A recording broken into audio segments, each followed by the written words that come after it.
On the arena, pretty much every seat taken. And here's Flagg on the break, punching it home. Welcome to the league, Cooper Flagg. See, and what we have there and what we have here, baby faces. Look at them. You got to start somewhere. Why not send the NBA babies to Las Vegas? Summer League. What could possibly go wrong? David and Nicole with you on your TV. Look, I started this glorious career in Rockford, Illinois, spent some time in Fort Wayne, Indiana, too. David started in Savannah. There's an asterisk for that. Easy. And that photo over there is courtesy of Charleston. Yes. That hair is on point. The point is everyone has to start somewhere. And this Sportscenter has to start with the guy picked at the start of the draft. Flagg got the start for the Mavs. Can we Let's say start for a while. We need to go back to the hair at some point. At some point, we'll revisit. How about, he's got a goatee. He's got a new look, Cooper Flagg, since his college days. Missed his first couple shots, but then flashes here. The steal and the crunch at the other end, splitting the defenders. And hey, say hello to Cooper Flagg. Very next Mavs possession, Flagg pushing it. Comes down court. Tough shot, no problem. Kyrie is coming off a torn ACL. He's going to get a chance to play with Cooper Flagg at some point this season. Flagg, little finger roll there. Kind of a misleading highlight. He shot just 5 of 21, but we're playing the hits here. In quarter two, now almost had a tremendous volcanic throwdown. Didn't quite get there.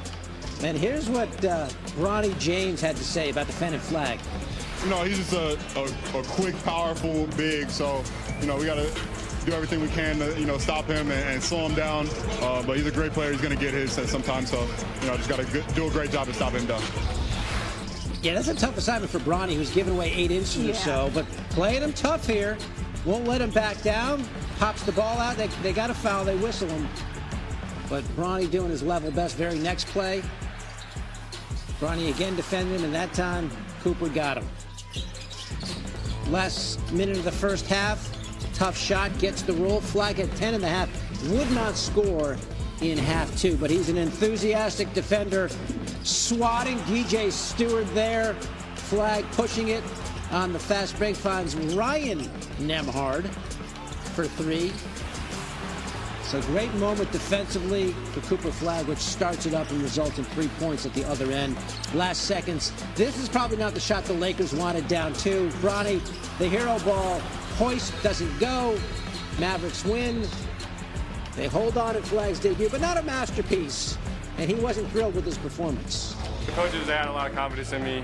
They've been telling me they want me to, you know, experiment, try some new things. And I was trying to be aggressive. You know, that's new for me too. You know, I would say that might be one of the worst games of my life. And I'm not necessarily worried, but obviously just not happy with how it went. But, you know, at the end of the day, we did get the win. We say hello to Tim Legler, checks notes. He said, that's one of the worst games of my life. You were courtside to see Cooper Flagg. How did he look to you? I certainly wouldn't describe it that way. I understand why he's being hard on himself. I think he really wanted to come out here and play incredibly well.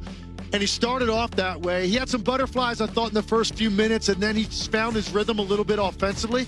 I think at the end of the day, what you were looking for was just all of those different boxes that he checks. Did you see those things? We did. You saw the elite defense. You saw his ability to handle the ball for a guy his size against a ton of ball pressure. Only had, I believe, 1 turnover on the night. So you saw that. You saw the playmaking. You saw some of the mid-range shot making and stuff at the rim athletically. The one thing he didn't do was shoot well in the mid-range or from deep. All of those shots, for the most part, were heavily contested.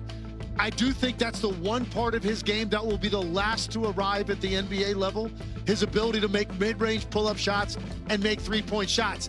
The level of defense and the length and the quickness are just different. And I do think mechanically it's the one thing with his release he still has to work on. But I saw enough to know that there's going to be a lot of nights Cooper Flagg is going to impact the game in a big way, even when he doesn't make shots, and I thought that was one of those cases tonight. And obviously he holds himself to a very high standard. He also was out there 32 minutes. How surprised were you by how much he played?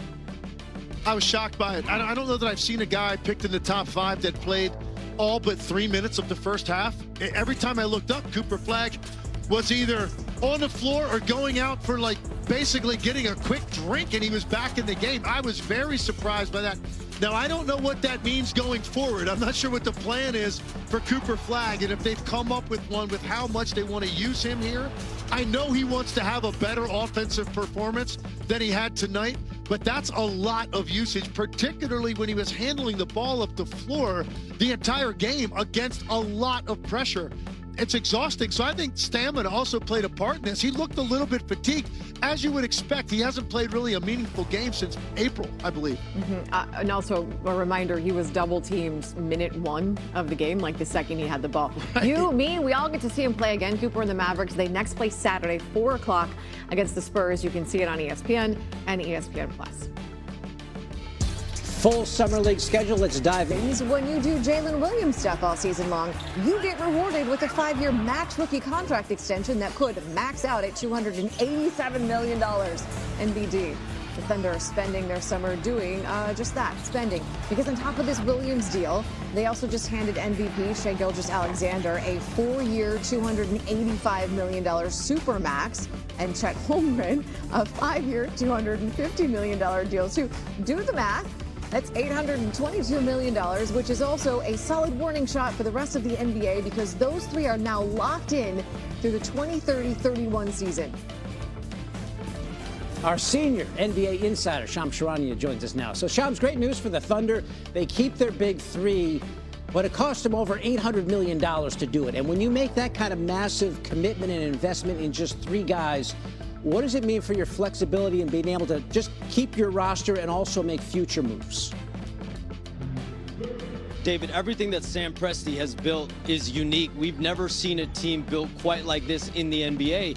And they have 3 players on these massive maximum contract extensions, but they're going to be a non-tax-paying team for the 3rd straight title-contending season. And then come 2026-27, they will enter the 1st and 2nd aprons. But again, this core group of Shai Gilgeous-Alexander, Jalen Williams, and Chet Holmgren, still so young, not even in their primes yet, but they're going to be together through the remainder of this decade.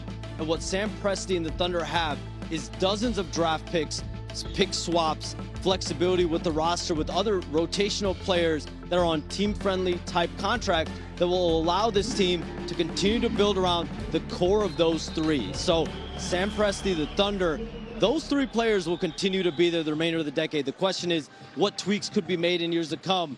But getting those 3 players locked in, commitment is the word that rules the day in Oklahoma City. They got all 3 players committed through the remainder of the decade to play in the primes of their career. Yeah, good for the champs. They retain their key guys. The Bucks hoping to hold on to their franchise. And some comments from Giannis to the streamer iShowSpeed maybe cast some doubt on that, Shams. Let's have a listen to this.